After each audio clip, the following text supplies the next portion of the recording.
Hola mis queridos amigos, Dios les bendiga. Feliz sábado para todos, qué bueno poder estar conectados con ustedes nuevamente.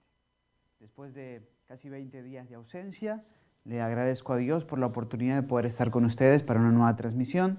Agradezco a Dios por la oportunidad de poder continuar este estudio en el que venimos desarrollándonos en torno a la preciosa y perfecta ley de la libertad. Quisiera en este momento enviar saludos muy especiales a algunas de las personas que a esta hora ya nos acompañan y algunas otras que se estarán conectando con el paso de las horas, de los minutos o que estarán viendo este tema en diferido.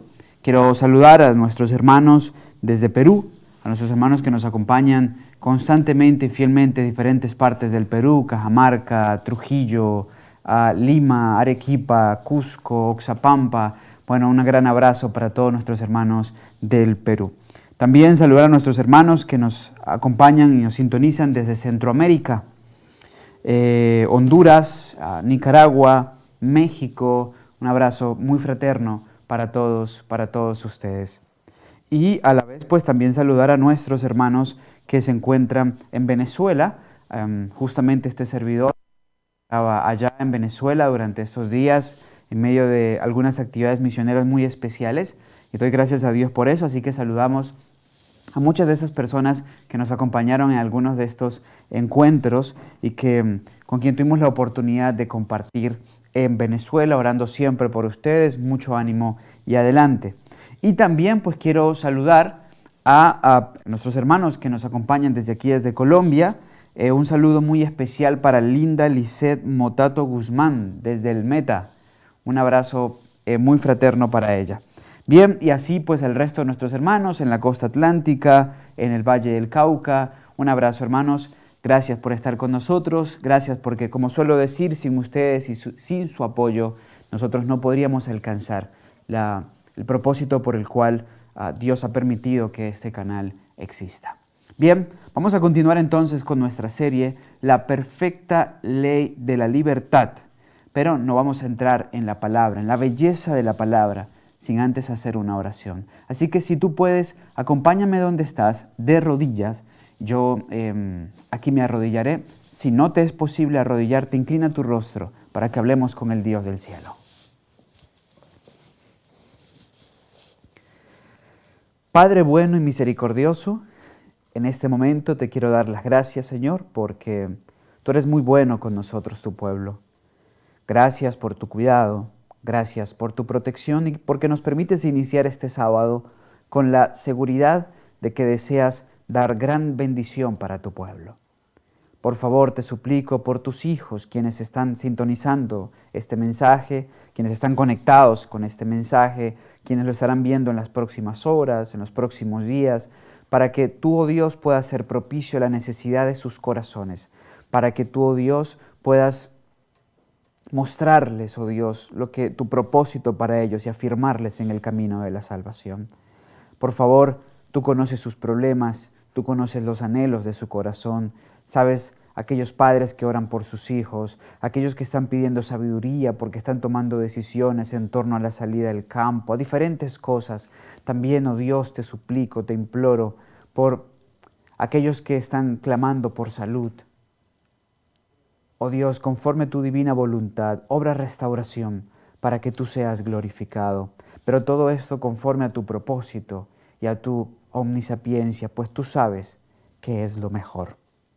Por favor, en este momento te pido tu permiso para abrir tu palabra y que cumplas tu promesa y tu Espíritu Santo nos sea concedido, no solamente para que tu palabra pueda fluir a través de tu instrumento, sino para que el mismo Espíritu haga que tu misma palabra ancle, genere vida, produzca vida en el corazón que la reciba.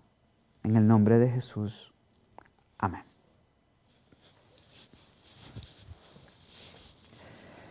Bien, queridos hermanos, continuamos entonces. Vamos a avanzar con nuestro tema, con nuestra serie, La ley de la libertad. Y el tema de esta hora lo hemos titulado Un nombre sobre todo nombre. El tema anterior titulaba Un Dios fuerte y celoso. Y estuvimos analizando diferentes aspectos del segundo mandamiento de la ley de Dios. Pero dentro de las cosas que resaltábamos y veíamos en un mandamiento extenso, abarcante, no solamente vimos la importancia en torno a el tema de las imágenes, yeso, bronce, cualquiera de estas, desde las primeras que fueron hechas por Tubal-Caín, descendiente de Caín, hasta nuestros días, sino también trascendimos al ver lo que está escondido implícito detrás de eso. No te harás imagen. Vemos cómo en nuestra sociedad muchas cosas están,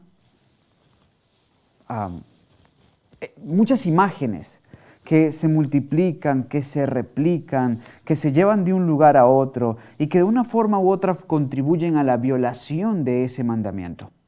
Muchas de estas imágenes no solamente son ídolos, sino que a la vez son símbolos de atracción de espíritus. La ley ha sido dada para garantizar nuestra felicidad y nuestro bienestar. Y nosotros no podremos estar bien mientras esas imágenes, por ejemplo, mientras violemos la ley de Dios. Les doy un ejemplo práctico en torno a esas imágenes. Una vez me encontraba en Caracas, capital de Venezuela. Estando en Caracas, recuerdo, después de predicar a una iglesia importante, la capital venezolana, me invitan a almorzar. Una hermana muy cordial, muy gentil, muy cálida, me invita a almorzar. Bien, fuimos allá a casa, ella con su hijo. Estábamos allí, yo fui junto con otro misionero que me acompañaba. Y después del almuerzo, recuerdo, nos sentamos en su sala y ella me dice, hermano, tengo un problema. Y es que mi hijo no puede dormir. Me comienza a contar cosas que sucedían en torno a su hijo. Su hijo tenía sueños por las noches, sentía que le pasaban cosas, que lo aruñaban, que lo molestaban, que lo sacudían, en fin. Y eso le afectaba a ella, finalmente ella tampoco podía dormir por la situación de su hijo. Me dice, ¿qué puede ser, hermano? Y bueno, yo en ese momento orando a Dios, ¿qué podemos hacer con esto? ¿Qué puede ser esto? Porque al diabético, tú sabes, diabético le haces esto, artrítico le haces esto, osteoporósico haces esto. Pero en este marco, dije, bueno, hay que orar, hermana, ¿qué puede ser esto? Pero en ese momento el Señor me dio una impresión. No confío siempre en las impresiones porque sé que el diablo también impresiona. Pero en nuestra relación con Dios al crecer, tú aprendes a distinguir la voz de Él. Jesús dice, mis ovejas oyen mi voz, yo las conozco y ellas me siguen. Y la voz era clara, dile que te lleve a la habitación del niño. Y dije, sí, está bien. Hermano, ¿me puede llevar a la habitación del niño? Cuando llegué a la habitación del niño, me di cuenta que la habitación era un santuario al anime, a las comiquitas, dirían en Venezuela, a las caricaturas japonesas. Varias de esas series japonesas. Cuando yo entré ahí, yo entendí qué pasaba. Esas imágenes no solamente se estaban constituyendo en ídolos para ese niño, por eso estaban ahí, sino que a la vez esas imágenes eran símbolos de atracción para el enemigo, para sus demonios.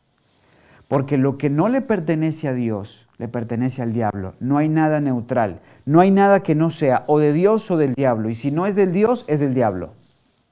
Y ya tú sabes algo, esas imágenes bajo ningún marco son de Dios. Bajo ningún marco son de Dios.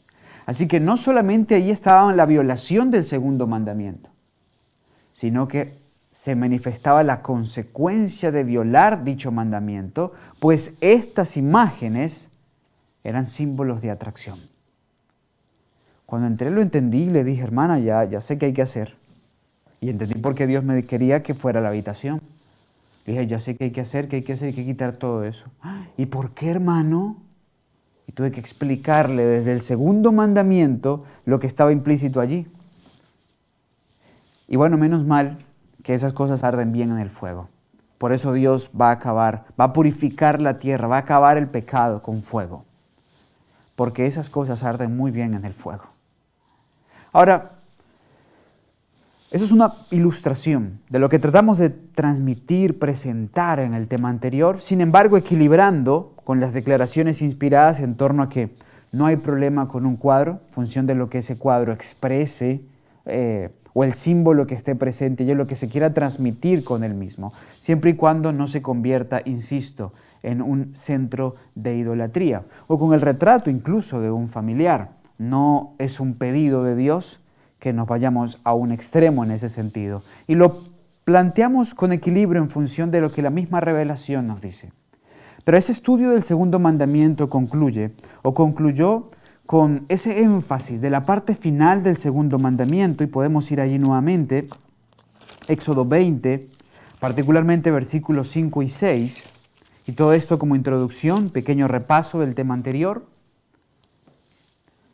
cuando nos dice que no debemos inclinarnos a estas imágenes, ni honrarlas, porque Jehová nuestro Dios es fuerte y celoso. Hicimos énfasis en eso. ¿Qué implica que Dios sea celoso? ¿Y por qué es bueno el celo de Jehová? Ese celo que consumía a Jesús, el Salmo 69 dice, el celo de tu casa me consumió. Y por eso lo que hizo en la casa de Dios. Pero también cómo nos cela el Señor, porque nos ama. Y porque sabe que fuera de sus brazos, que fuera de su amor, que al margen de su gracia, estamos perdidos. Es un Dios fuerte y celoso. Noten este énfasis, que visita la maldad de los padres sobre los hijos hasta la tercera y cuarta generación de los que me aborrecen. Y hablamos un poquito en ese marco de la ley de la herencia, de lo que hoy se estudia gracias a través de la epigenética. Esa ley que nos enseña lo que nosotros heredamos, eso que nos sujeta a tendencias que nos hacen propensos a repetir los mismos males que nuestros padres. Sin embargo, vimos a la luz de Ezequiel 18 que no es una ley rígida, sino que puede revertirse. Vimos en el ejemplo de José cómo puede revertirse, porque aunque él arrastraba una cadena, una tendencia que le condicionaba para violar el mandamiento que dice no cometerás adulterio, no fornicarás. Sin embargo, José cortó esa cadena que arrastraban desde Abraham, Jacob y sus hermanos mayores. Pero a la vez hicimos énfasis que aunque Jehová visita la maldad de los padres sobre los hijos hasta 3 y 4 generaciones, su misericordia se extiende mucho más. Porque dice el versículo 6, y hago misericordia a millares de los que me aman y guardan mis mandamientos. Porque donde abundó el pecado, sobreabundó la gracia. Y todo esto fue parte de lo que enfatizamos. Vemos ejemplos claros, aún el día de hoy, ¿saben? El día de hoy nosotros tenemos ilustraciones de cómo esto se desarrolla. Noten, hago misericordia a millares de los que me aman y guardan mis mandamientos. Y está hablando en un plano de generaciones. Abraham, según Génesis 26, 5 y 6, Abraham amaba a Dios y guardó sus mandamientos. Vivió una experiencia de fe, donde fue de victoria en victoria. Para Abraham se prometieron misericordia por millares de generaciones, miles de generaciones. Hago misericordia a millares de los que me aman y guardan mis mandamientos. Y por eso es, hermanos, que aún hoy, en medio de lo que está implícito en el judaísmo, de que grandes secciones del judaísmo rechazaron a Jesús y demás, y aunque es evidente en la profecía que desde el año 34 de nuestra era ya no son el pueblo de Dios, ya no son vistos como el pueblo de Dios porque el evangelio se extendió al mundo entero, a los gentiles, a nosotros. Sin embargo, muchos de ellos siguen disfrutando de las grandes bendiciones que Dios les ha dado. De las grandes bendiciones que Dios prometió a sus padres y que han recibido como parte de eso que Dios prometió a aquellos que fueron fieles dentro de su ascendencia. Y eso es muy interesante, porque no solamente bendiciones materiales que son muy notorias en un pueblo muy próspero, sino incluso de otro tipo. Yo recuerdo un incidente particular y yo lo asocio a esto, por supuesto. En una ocasión, después de un bombardeo israelí a Palestina, el anterior presidente de la República Bolivariana de Venezuela, en una locución presidencial, dijo: "Te maldigo desde mis entrañas, Israel, te maldigo". Y lo dijo con énfasis, con la soberbia que le caracterizaba. Pues Jehová dijo: bendeciré a los que te bendigan, maldeciré a los que te maldigan. De las entrañas le salió el cáncer que lo mató. Desde sus entrañas maldijo a Israel, desde sus entrañas le salió el cáncer que lo mató. Implícito allí, hago misericordia a millares de los que me aman y guardan mis mandamientos. Y ya que hablamos de palabras, de expresiones, qué interesante entrar en el mandamiento número 3. Empezamos con lo propuesto para el día de hoy. Antes de ello, deseado de todas las gentes, página 274, nos dice lo siguiente. Dios nos ha dado sus santos preceptos porque ama a la humanidad. Para escudarnos de los resultados de la transgresión, nos revela los principios de la justicia. La ley es una expresión del pensamiento de Dios. Cuando se recibe en Cristo, llega a ser nuestro pensamiento. Nos eleva por encima del poder de los deseos y tendencias naturales, por encima de las tentaciones que inducen a pecar. Dios desea que seamos felices y nos ha dado los preceptos de la ley para que obedeciéndolos tengamos gozo. Enfatizamos varias cosas dentro de esta declaración. Dios ha dado sus santos preceptos porque ama a la humanidad. Claro, la ley es amor porque Dios es amor, es una ley de amor, dada en un contexto de amor, porque como Dios nos ama, desea nuestro bienestar, nuestra plenitud, nuestra felicidad, y eso no se da al margen de su ley, que es la revelación de su carácter. Por eso, para escudarnos de los resultados de la transgresión, dice la cita, nos revela los principios de la justicia. Es lo que venimos desglosando en esta serie. La ley es una expresión del pensamiento de Dios. Y eso es muy interesante, porque el pensamiento se convierte en actos. Un acto repetido es un hábito y un hábito determina el carácter. En otras palabras, está diciendo, la ley es una expresión del carácter de Dios. Pero el carácter tiene como base el pensamiento, porque tal lo que piensa en su corazón, eso es Él, dice el libro de Proverbios. Y cuando esta ley se recibe en Cristo, y por eso enfatizo este tipo de declaraciones siempre antes de iniciar los temas, porque no quiero dar la impresión de legalismo. Todo lo contrario, cuando se recibe en Cristo, esa misma ley llega a ser nuestro pensamiento. Viviremos lo del salmista, oh cuánto amo yo tu ley, todo el día es esta mi meditación. Y cuando la ley se recibe en Cristo y llega a ser nuestro pensamiento, nos eleva por encima del poder de los deseos y las tendencias naturales. ¿Ven su importancia? ¿Ven su relevancia? Por eso la ley de Jehová es perfecta, que convierte el alma. El testimonio de Jehová es fiel, que hace sabio al sencillo. Los mandamientos de Jehová son rectos, que alumbran el corazón. El precepto de Jehová es puro, que alumbra los ojos. Nos elevan por encima del poder de los deseos y las tendencias naturales, por encima de las tentaciones que nos inducen a pecar. Claro, y Dios nos los da porque desea que seamos felices, y mucha paz tienen los que guardan tu ley, dice el salmista. Mucha paz tienen los que aman tu ley. Nos ha dado los preceptos de la ley para que obedeciéndolos tengamos gozo. Y por eso la relevancia, la importancia de lo que estamos hablando. Ahora sí, Éxodo 27. Éxodo 27. No tomarás el nombre de Jehová tu Dios en vano, porque no dará por inocente Jehová al que tomare su nombre en vano. Tercer mandamiento. El tercer mandamiento nos enfatiza otro no, has de tomar el nombre de Jehová en vano.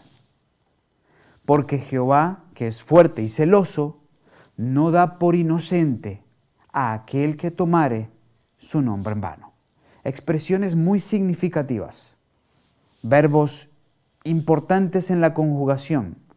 Tomar el nombre del Eterno en vano, porque Dios no lo tendrá por inocente. El nombre de Jehová es un nombre santo.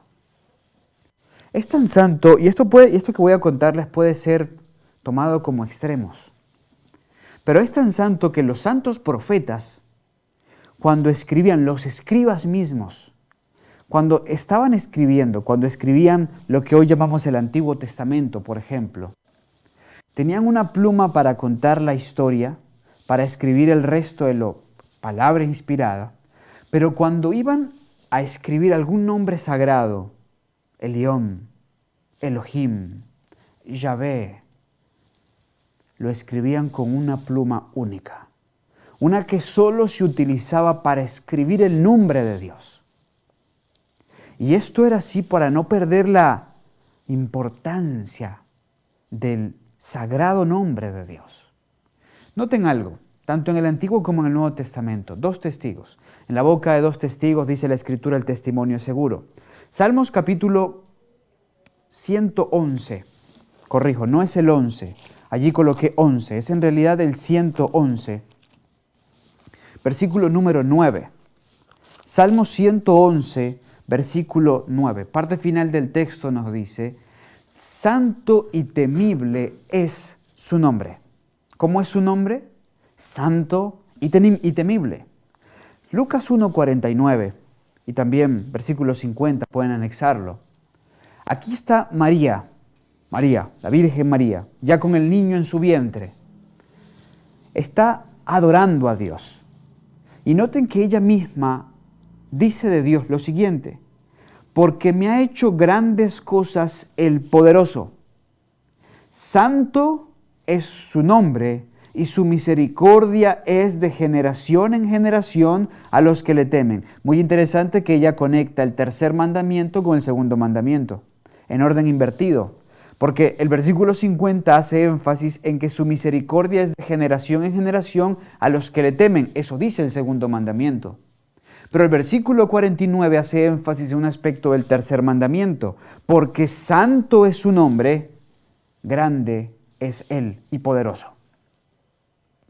El nombre de Dios es un nombre santo. Es un nombre santo.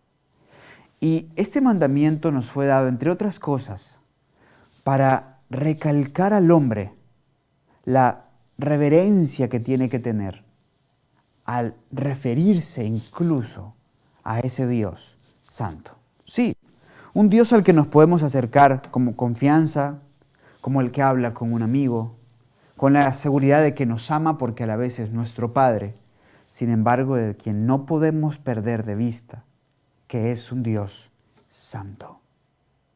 Patriarcas y Profetas, página 314, nos dice así. Este mandamiento no solo prohíbe el jurar en falso y las blasfemias tan comunes, sino también el uso del nombre de Dios de una manera frívola o descuidada, sin considerar su tremendo significado. Volvamos aquí, primera parte de la declaración. Este mandamiento, insiste, no solo prohíbe jurar en falso. Es que, ojo con esto, no es que solo es mencionar a Dios, no, es que incluso jurar en falso, y luego ya veremos un poquito más acerca de jurar, es violar ese mandamiento. Blasfemar es violar ese mandamiento también, sino también el uso del nombre de Dios de manera frívola y descuidada. Ya es parte de la jerga en muchos países, en medio de muchas culturas, mencionar el nombre de Dios en cualquier marco y por cualquier cosa. Y a veces en un marco tan trivial, a veces en medio de chistes, a veces en medio de conversaciones frívolas, aún en medio de actos que están en completa oposición a la ley de Dios. El uso del nombre de Dios de manera frívola o descuidada, sin considerar su tremendo significado. Cada vez que tomamos el nombre de Dios, al margen de lo que ese nombre significa, al margen de la experiencia a la que tendría que llevarnos el entender el significado de ese nombre, estamos violando ese mandamiento. Doy un ejemplo. Acompáñenme en sus Biblias a Isaías capítulo 4, versículo 1. Tiempo atrás compartí un tema acerca de esta profecía. Isaías capítulo 4, versículo 1. Nos dice la Biblia: en aquel tiempo 7 mujeres echarán mano de un hombre diciendo: nosotras comeremos de nuestro pan y nos vestiremos de nuestras ropas. Solamente permítenos ser llamadas por tu nombre y así quitar nuestro oprobio. En aquel tema lo llamé 7 mujeres, lo pueden digitar para quienes quieran escucharlo. Está en el canal antiguo de la Fundación. Y explico los símbolos proféticos que nos permiten entender que esto es una profecía para el tiempo final. Un tiempo en donde 7 mujeres, 7, plenitud, mujeres, iglesias, es decir, todas las iglesias, echarán mano de un hombre. ¿Cuál hombre? Juan capítulo 19, versículo 5, Pilato dice: he aquí el hombre, en cuanto a Jesús. Jesús es ese hombre, diciendo: nosotras comeremos nuestro pan. ¿Qué significa el pan en la Biblia? Pues la Biblia, la palabra de Dios. Y nos vestiremos de nuestras ropas. ¿Qué significa eso? Justicia. La ropa de la justicia propia, de la justicia por la fe, la justicia en Jesús. Tú solamente permítenos ser llamadas por tu nombre, para así quitar nuestro oprobio. 7 mujeres en tiempo de guerra, los hombres escasos buscan un solo hombre. Y le dicen: por favor, queremos dejar de ser solteras, solteronas. Así que entonces, pues permítenos tomar tu nombre, cásate con nosotras. Pero nosotras solo queremos tu nombre, no queremos ni tu pan, es decir, tu palabra, no queremos ni tu vestido, tu justicia, no queremos tampoco, pues, ser carga para ti. El sueño de cualquier hombre secular en esta vida, ¿no? 7 mujeres, no tiene que gastar ni vestido ni en comida. Ahora, aquí hay una profunda connotación y señalamiento al tiempo del fin. Porque ¿qué son las iglesias hoy? Mujeres que le dicen a Jesús: no me parece tu palabra. Esto sí, esto no. Que se guían más por sus propias ideas que por la misma palabra de Jesús. Iglesias que están vestidas de su propia justicia, sus propias obras. Iglesias que llevan con mucho honor el nombre de Jesús, cristianas. Llamarse cristiano sin reflejar a Cristo es una violación del tercer mandamiento, porque se está tomando su nombre en vano. Y eso lo enfatiza la revelación y la Escritura. El nombre cristiano, por ejemplo, fue mencionado por primera vez en el libro de Hechos, en el capítulo 26. Y quiero que noten el significativo contexto, porque en el libro de Hechos, nosotros vemos en el capítulo 11 que ya que los judíos no querían salir, los creyentes no querían salir de Jerusalén, el Señor dijo: si no salen, los saco. Y hubo una gran persecución y se vieron obligados a salir. Y así entonces el Evangelio llega a lugares fuera de Palestina. Y por providencia de Dios, el primero que va a esas tierras como enviado fue Bernabé, quien fue a Antioquía. Y estando en Antioquía, viendo cómo el Evangelio progresaba, dijo: espérenme un ratico, tengo que ir a Tarso, porque yo conozco a un hombre que se convirtió hace algún tiempo ya y que debe estar por allá haciendo tiendas y quiero traerlo a la obra. Y ahí fue Bernabé, el hombre que veía lo que no se veía. Veía en Pablo no lo que era, sino lo que podía llegar a ser. y lo encontró y lo introdujo en la obra. Y en medio de las actividades de Bernabé y Pablo en Antioquía, antes de que salieran a su primera gran gira misionera, nos dice el versículo 26, que hallando a Pablo le trajo a Antioquía, y sucedió que por todo un año se congregaron allí con la iglesia, Hechos 11:26, y enseñaron a mucha gente, y los discípulos fueron llamados cristianos por primera vez en Antioquía. Pero ¿quiénes fueron llamados cristianos? Los discípulos, dice la Biblia. ¿Y quién es discípulo? Uno que aprende. Si eran llamados cristianos, eran porque eran discípulos de Cristo. Aprendían de Cristo, vivían como Cristo, hablaban como Cristo. La gente dice, entonces merecen ser llamados cristianos. Hoy llamamos a alguien cristiano porque va a una iglesia de profesión cristiana. Hoy llamamos a alguien cristiano porque dice, sí, yo soy cristiano. Pero eso es tan solemne y sagrado a la luz del tercer mandamiento que cristiano solo debería atreverse a llamarse a aquel que vive siguiendo las pisadas de Cristo. Lo contrario es tomar su nombre en vano, es exponernos a la condenación de la ley. Es un pecado por el cual tenemos que arrepentirnos. Porque hoy, más bien, uno de los más grandes obstáculos para atraer gente a la iglesia cristiana son los cristianos. Lo cito en palabras de Mahatma Gandhi. Gandhi, aquel famoso hombre que fue capaz de derrocar un imperio, el imperio británico, sacarlo de la India sin una sola bala, sin discursos violentos, ayunando, perseverando, practicando la doctrina de Cristo. Si te dan por una mejilla, coloca la otra. Mahatma Gandhi dijo alguna vez, yo soy seguidor de Cristo, me gustan sus enseñanzas, pero no soy cristiano por los cristianos. No soy cristiano por los cristianos. Hay un error, por supuesto, natural en el pensamiento de Gandhi. No deberías juzgar a Cristo por quienes dicen seguir a Cristo. Sin embargo, cuán importante es esto y tan trascendental que está implícito en el tercer mandamiento. Antes de Hechos 11:26, detalle anecdótico, ¿saben ustedes cómo llamaban a los cristianos? Les llamaban ateos. ¿Sí? Les llamaban ateos. ¿Por qué les llamaban ateos? Porque ateo significa sin Dios. Y como ellos no creían en Júpiter, en Saturno, en Mercurio, en los dioses romanos, pues entonces les llamaban los ateos, los que no creían en dioses. Esa expresión cambia de connotación con el paso del tiempo, después de que el cristianismo se convierte en la religión predominante en el mundo occidental.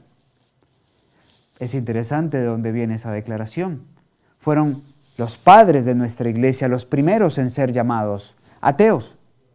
Pero con el paso del tiempo y a partir de esta experiencia, dejan de llamarse ateos y comienzan a llamarles cristianos porque reflejaban a Cristo.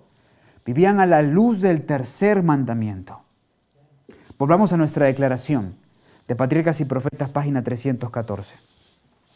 Deshonramos a Dios, además, cuando mencionamos su nombre en la conversación ordinaria, cuando apelamos a Él por asuntos triviales, cuando repetimos su nombre con frecuencia y sin reflexión. Interesante tres aspectos. 1. Cuando mencionamos su nombre en la conversación ordinaria. 2. Cuando apelamos a Él por asuntos triviales. 3. Cuando repetimos su nombre con frecuencia y sin reflexión. Yo sé que hoy dentro de la nueva teología está el tema místico de relaciónate con Jesús y todas estas cosas. Y sí, hay que hablar con Jesús como el que habla con un amigo.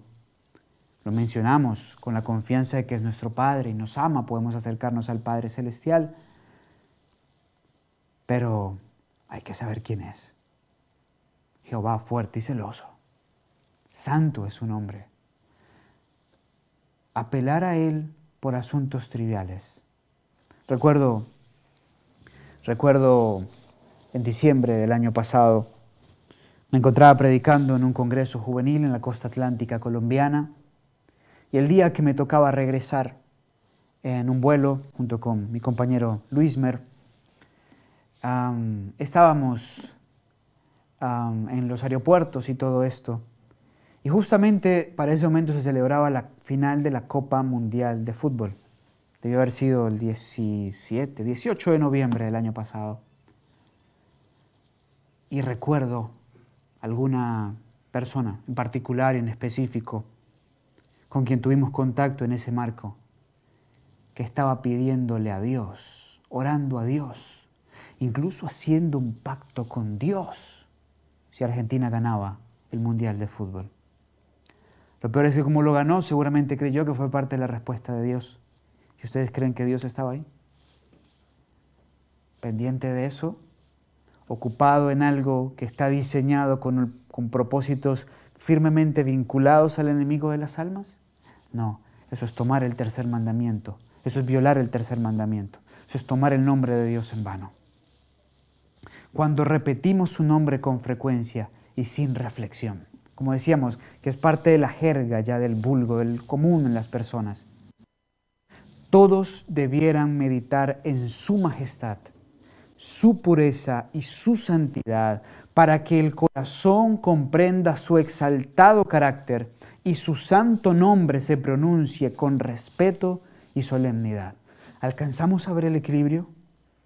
¿Podemos acercarnos a Él como un amigo, con la confianza de que nos ama como un Padre benevolente, sin embargo, sin olvidar nunca su exaltado carácter, su santo nombre y la necesidad de acercarnos a Él con respeto y solemnidad? Veamos qué más nos dice la inspiración. Primeros Escritos, página 70. Vamos en las últimas declaraciones de este tema. Primeros Escritos, página 70. Miren esta cita de una visión que recibe la profeta el 14 de mayo de 1851. Nos dice así: vi la hermosura y amabilidad de Jesús. Al contemplar su gloria, no se me ocurrió pensar que pudiera verme separada alguna vez de su presencia. Vi una luz proveniente de la gloria que circula al Padre, y cuando se me acercó la luz, se estremeció mi cuerpo y temblé como una hoja. Creí que si llegaba a mí perdería la existencia, pero la luz pasó de largo. Tuve entonces una noción del grande y terrible Dios con quien hemos de tratar. Comprendí cuán débil idea tienen algunos de la santidad de Dios y cuán a menudo toman su santo y venerable nombre en vano sin advertir que hablan de Dios, del grande y terrible Dios. Mientras oran, muchos emplean expresiones irreverentes y descuidadas que agravian al tierno espíritu del Señor y motivan que sus peticiones no lleguen al cielo. ¿Por qué no llegan las peticiones de muchos al cielo? Porque son un agravio a Dios. ¿Y por qué son un agravio? Porque toman su nombre, su santo y venerable nombre en vano, sin advertir que hablan de Dios. ¿Por qué no pasan, no trascienden esas oraciones? Porque utilizan expresiones irreverentes y descuidadas que son ofensivas, que agravian al Espíritu de Dios. Ellos creen, no, es que me estoy relacionando con Dios de una manera. No, están ofendiendo a Dios. Y eso es parte del misticismo que la nueva teología le está introduciendo a ese aspecto de amistarnos con Jesús. Al presentar todo esto al margen del carácter sagrado de la ley de Dios. Y esto es importante, hermanos, que lo consideremos. Y estoy seguro que a la luz de esto, muchos de nosotros debemos estar siendo conscientes de cuántas formas nosotros hemos transgredido dicho mandamiento. Pero noten lo que Mateo nos dice en el capítulo 5 de Mateo, porque este es el punto concluyente dentro de todo esto. Jesús, en medio de su discurso maestro, abordó la problemática del tercer mandamiento. Y lo hizo en Mateo 5, versículos 33 al 36, que nos dice así. Además habéis oído que fue dicho a los antiguos, no perjurarás, sino cumplirás al Señor tus juramentos.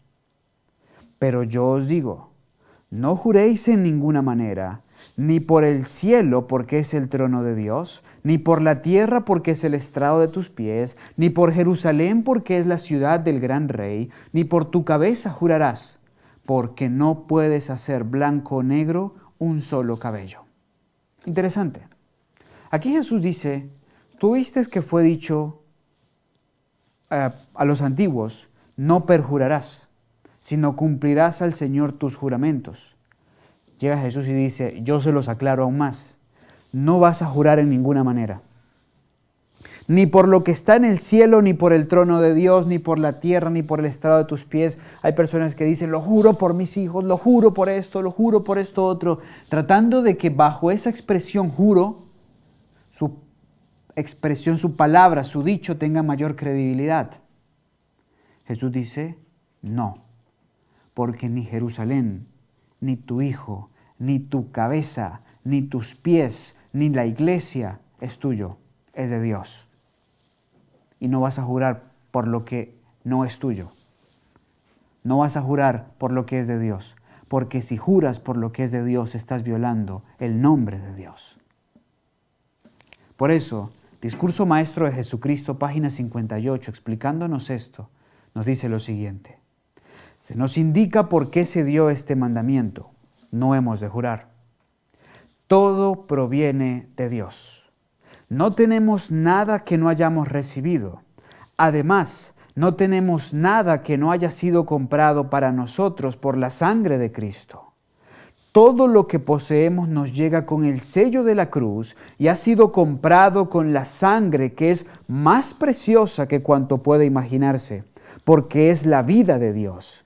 De ahí que no tengamos derecho de empeñar cosa alguna en juramento como si fuera nuestra, para garantizar el cumplimiento de nuestra palabra. Además nos dice,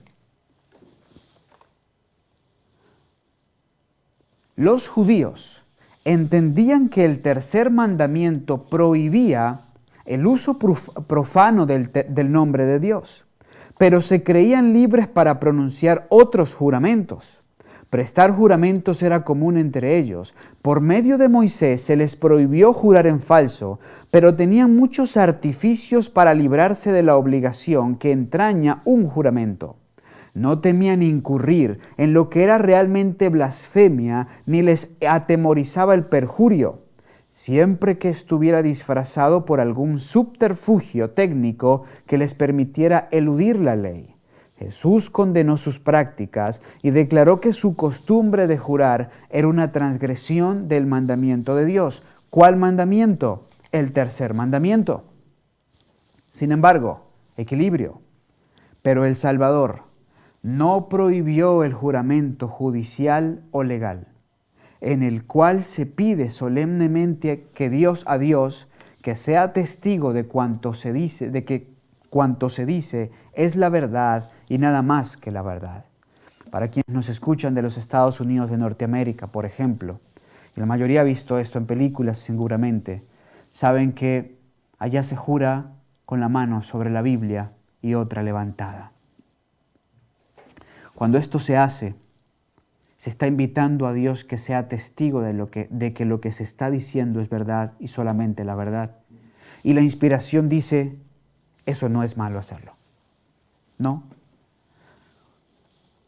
No prohibió el juramento judicial o legal en el cual se pide a Dios que sea testigo. ¿Y saben por qué no lo impidió? Porque Él mismo lo hizo. ¿Cuándo lo hizo? Mateo capítulo 26, versículos 63 y 64. Cuando el sumo sacerdote lo encara en uno de sus 7 juicios antes de la crucifixión, según el versículo 63 de Mateo 26 le dicen, te conjuro por el Dios viviente que nos digas si tú eres el Cristo, el Hijo de Dios. Te conjuro por el Dios viviente. Jesús dijo, tú lo has dicho. Así contestó Jesús, tú lo has dicho. Interesante, porque Jesús ante el conjuro que se le hizo, ante la solicitud que se le hizo de declarar bajo juramento, si Él era el Cristo, Jesús dijo, tú lo has dicho, yo soy el Cristo y desde ahora te digo que me verás venir en las nubes de los cielos. Jesús no prohibió el juramento judicial. Volvemos a la declaración anterior. A muchos que no temen engañar a sus semejantes se les ha enseñado que es una cosa terrible mentir a su Hacedor, y el Espíritu Santo les ha hecho sentir que es así. Cuando están bajo juramento, se les recuerda que no declaran solo ante los hombres, sino también ante Dios, que si mienten, ofenden a aquel que lee el corazón y conoce la verdad. El conocimiento de los castigos terribles que recibió a veces este pecado tiene sobre ellos una influencia restrictiva. Y la última declaración de este tema nos dice, si hay alguien que puede declarar en forma consecuente bajo juramento, es el cristiano. Sin embargo, no está invitando al cristiano a jurar en cualquier marco y contexto, por absolutamente nada, porque nada nos pertenece. Vive continuamente el cristiano como en la presencia de Dios, seguro de que todo pensamiento es visible a los ojos del ángel con quien tenemos que ver. Y cuando ello le es requerido legalmente, le es lícito pedir que Dios sea testigo de que lo que dice es verdad y nada más que la verdad. El tercer mandamiento le da valor a nuestra palabra. Nos hace más cautos y nos invita a hacer la oración del Salmo 141. Pon, oh Dios, guarda a mis labios. Guarda la puerta de mis labios. Nos invita a ser más prestos para escuchar, más tardos para hablar. Nos invita a buscar de Dios el Espíritu, su Espíritu, el único que nos habilitará a hablar en todo tiempo con prudencia. Nos invita a honrar nuestra palabra como Dios honra la suya, siendo fieles y veraces, no teniendo que llegar a la necesidad del juramento, aunque nos anima a que cuando en un marco legal y judicial nos sea conveniente y necesario estar bajo juramento, con conciencia de que vivimos ante Dios y como una consecuencia natural de nuestra experiencia diaria, digamos la verdad y nada más que la verdad. Que Dios les bendiga, mis amados hermanos. Que nuestro buen Dios les siga sustentando en sus caminos y que ante la revelación de la espiritualidad de la ley podamos caer de rodillas ante Él y decirle, Señor, perdónanos. Te invito a arrepentirte. El Espíritu Santo me invita a arrepentirme por cuántas veces y de cuántas formas he transgredido la ley de Dios, he transgredido este menospreciado y descuidado, pero a la vez importante tercer mandamiento. Nos encontramos en 8 días, porque en 8 días seguimos con el maravilloso recorrido de la preciosa ley de la libertad. Vamos a orar.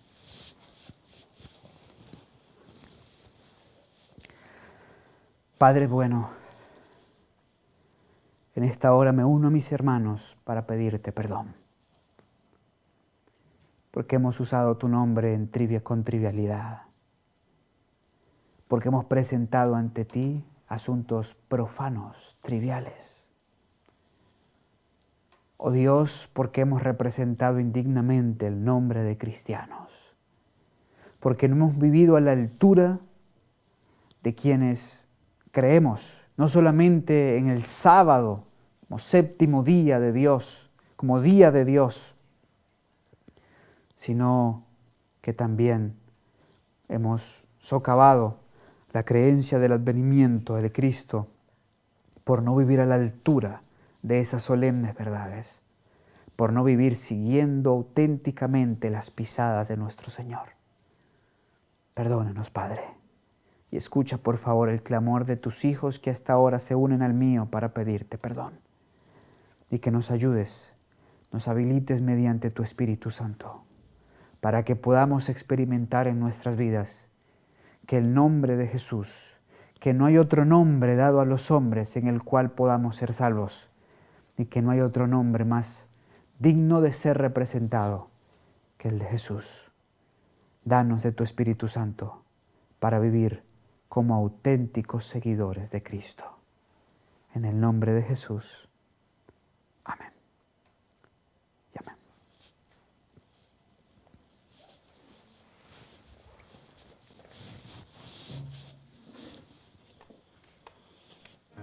Este video y las demás producciones que ustedes pueden disfrutar a través de nuestras plataformas son en parte gracias al aporte que personas como tú hacen a este ministerio. Queremos invitarte a que sigas apoyándonos para que el mensaje de Dios cada vez pueda llegar más lejos y con más amplitud. Recuerda, tu aporte hace avanzar la obra. Fundación Las Delicias TV, un estilo de vida.